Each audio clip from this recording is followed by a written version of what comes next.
Hey guys, Christina from Be in the World Yoga here, and I'm going to be honest with you. Crow pose is not my favorite pose. In fact, I'm not even doing crow pose right now.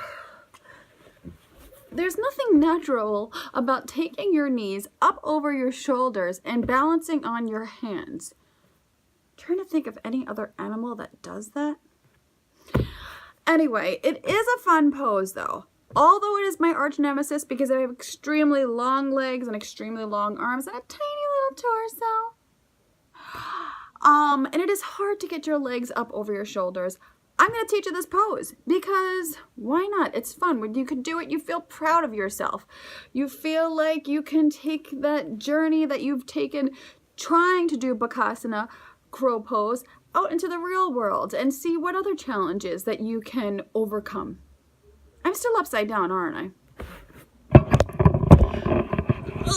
All right, here we go. For realsies now. Bakasana crow pose. I'm going to show you what it looks like. Then we're going to talk about the props that you can use to get into your crow pose. So let me just move my little video camera back there. Sorry if this is crooked.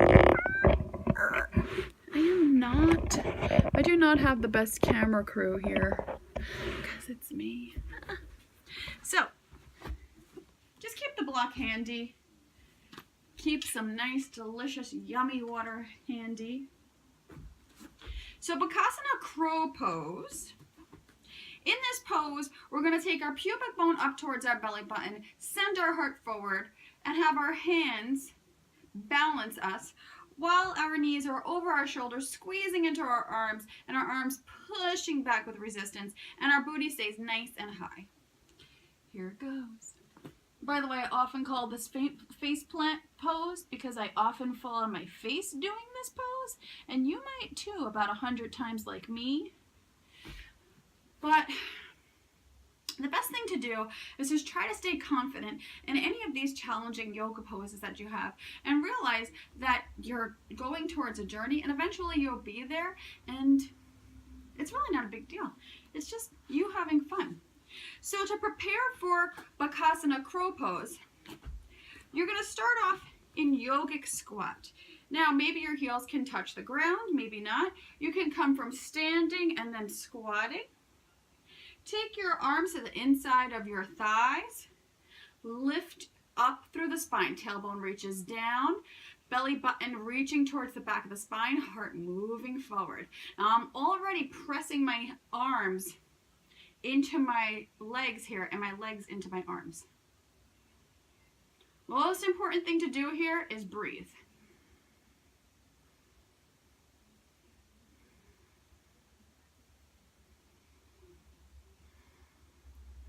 Now let's play with strength here. Let's play with strengthening the thigh inward towards one another so we can get into that beauteous feeling of strength when we come into our crow pose. So let's bring the toes together. The heels are high here. Thighs are moving inward towards one another.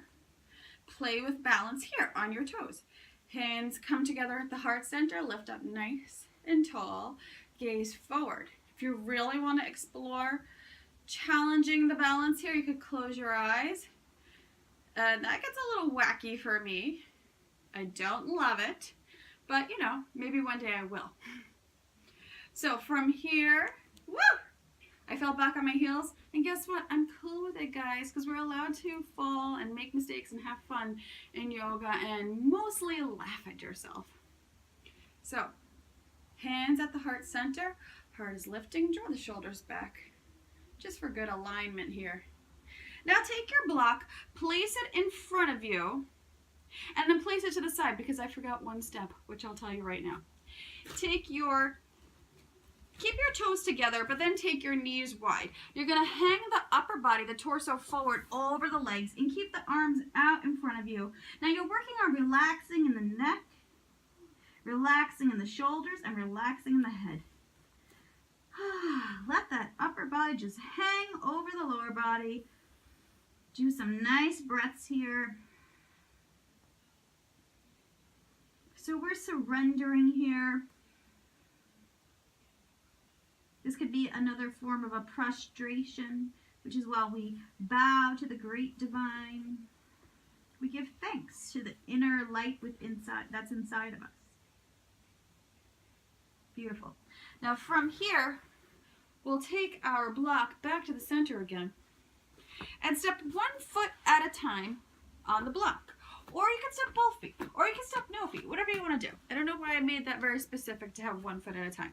So take your hands underneath your shoulders. Now we begin.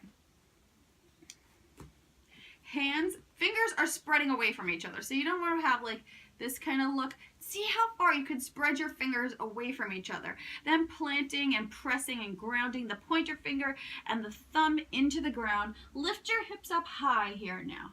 And now we're working. Maybe we could just rock forward a little bit, playing with where our weight is in space. Now I'm going to send my pubic bone up towards my belly button and reach my heart forward. And stay here. That's a lot of work already. And then I can rest for a minute. And I could stay here for a couple of seconds or a minute, whatever I want. I can come into a child's pose. But I want to kind of try to maintain a beautiful fluid breath while I'm doing this. So child's pose I will do right now to demonstrate what exactly it is. Coming into the fetal position here. So the crown of the head reaches down towards the ground. The legs can be together if you'd like. You could take the knees wide, toes are together, upper body hanging over the legs. Often I see this happening in a child's pose in my yoga class, like really often, like more than I thought I would ever see. But I find that that's okay if you want to open up the armpits. But what I want you guys to do is relax in the shoulders and the muscles. Just allow the upper body to pour over the lower body here. Catch your breath. Beautiful. Let's try it again. So grab your block, place it to the middle of your mat, if you have a mat, or your books. Bring the toes together, hands underneath the shoulder, spreading the fingers away from each other. Lift the hips up nice and high. Now the pubic bone reaches up towards the belly button. Send the heart forward and lift 1 foot at a time. Maybe 1 foot goes up, maybe that goes down. Maybe the other foot goes up, maybe that goes down. And maybe from there, 1 foot goes up, and then the other. And we believe in ourselves, we believe in our crew, we believe in our Bakasana. We say, wow, look what we're doing. And then we can come down, relax on a little child pose. My husband's giving me weird looks. Take your hands back behind you and rest and breathe. Then you can sit up, drink some water, carry on with your yoga practice, carry on with your day, be proud of yourself because you just explored Bakasana. Very challenging pose. Very odd pose. But you had fun trying it out, right? I know I did. Thank you so much for joining me. Christina, Be in the World Yoga. Please subscribe to my YouTube channel. I would love that. And if you have any comments, I would love to hear from you. Namaste. Have a great day, everyone.